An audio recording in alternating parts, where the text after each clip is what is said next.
Enfin, c'est enfin fait. On est parti pour la vidéo complète sur Caicedo à Chelsea, son jeu, son apport, son duo avec Enzo, le deal. On va voir tout ça tous ensemble. Let's go!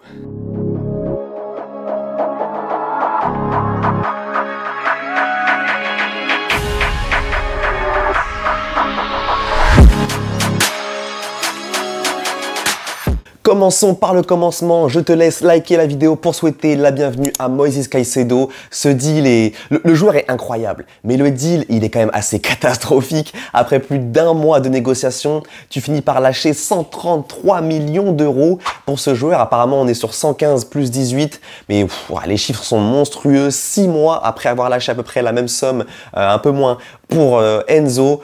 La valise à billets, les amis, elle est pleine à craquer du côté de Clear Lake. Je vous donne rendez-vous d'ailleurs à la fin du mois d'août pour le bilan mercato de Chelsea, les amis. On verra, évidemment, on reviendra sur tous les calculs financiers qu'il faut faire par rapport au FPF, etc. Vous inquiétez pas, mais en tout cas, abonnez-vous et mettez la cloche pour être sûr de ne pas rater cette vidéo bilan du mercato de Chelsea, qui va être encore une fois historique. Et Brighton, ils me fument. Eux, ils en finissent plus de me surprendre. Déjà, ils vendent un joueur 133 millions d'euros, ce qui est largement au-dessus de la valeur du joueur. Mais en plus de ça, ils ont négocié une clause à la revente. Genre, les mecs, sur l'échelle du rat, dites-moi on est où, en commentaire, dites-moi on est où là sur l'échelle du rat, parce que les mecs, chaque centime compte. Hein. Et après avoir gentiment recalé Liverpool, Caicedo va signer un contrat de 8 ans, plus une année en option.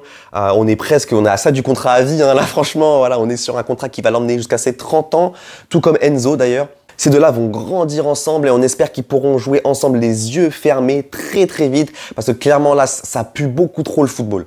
Et en parlant d'Enzo d'ailleurs, on va voir tout de suite ensemble pourquoi c'est très important d'avoir un profil comme Caicedo à côté de lui. Et même si ce duo a coûté très très cher, Chelsea nous offre un duo complémentaire pour la prochaine décennie. La saison passée, Enzo, il jouait généralement soit avec Kovacic, soit avec Loftus-Cheek ou même N'Golo Kanté.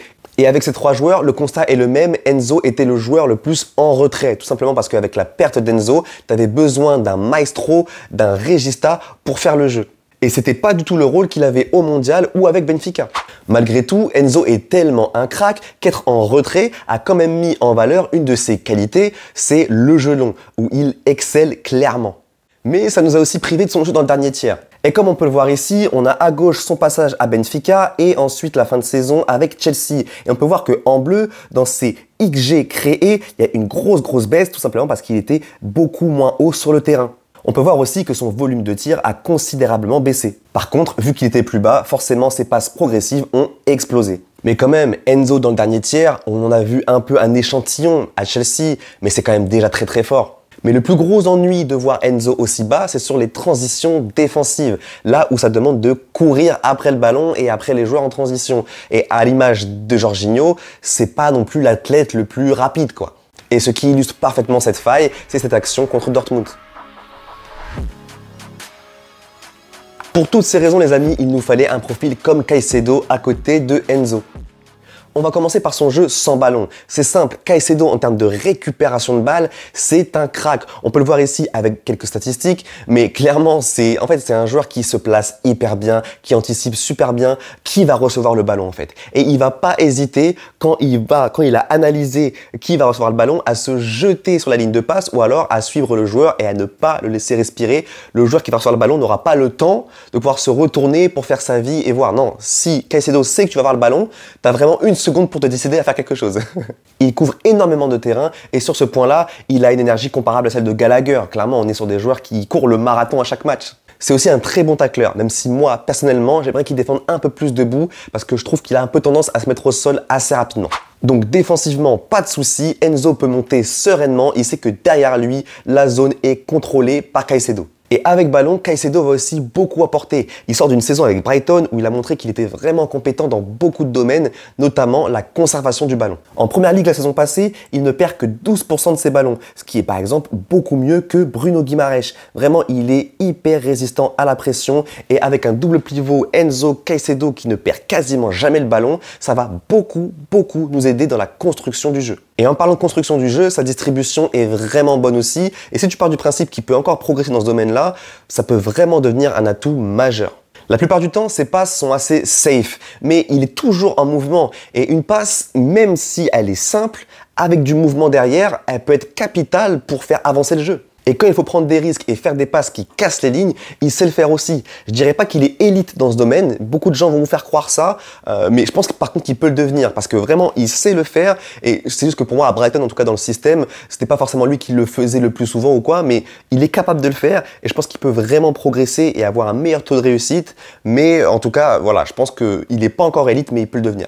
Caicedo, en fait, il n'a pas vraiment de défaut, mais s'il y a un point où j'aimerais vraiment qu'il progresse et où ça ferait vraiment la diff dans son jeu, c'est défendre sans faire faute. L'année dernière, en PL, c'est le joueur, tout poste confondu, qui fait le plus de fautes.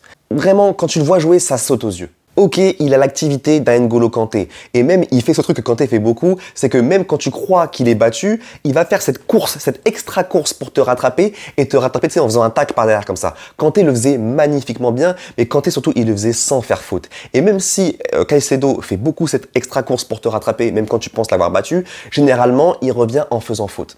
Donc là-dessus, s'il arrive vraiment à progresser en propreté dans sa défense, mais ça va devenir un monstre. Voilà, j'ai fait le tour, j'espère que vous avez kiffé la vidéo, je vous laisse exploser le bouton like pour souhaiter la bienvenue à Caicedo à Stamford Bridge. Moi, je vous laisse avec une petite surprise comme promis.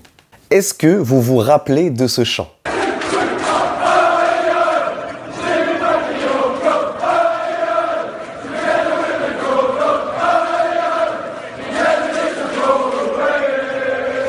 C'est un de mes chants préférés et j'ai l'immense plaisir de le remettre à jour. Hey, hey, Moises Caicedo, hey, hey, together with Enzo, hey, hey, they never give the ball away. Hey, hey, Moises Caicedo, hey, hey, together with Enzo, hey, hey, they never give the ball away. Ça va être incroyable au bridge.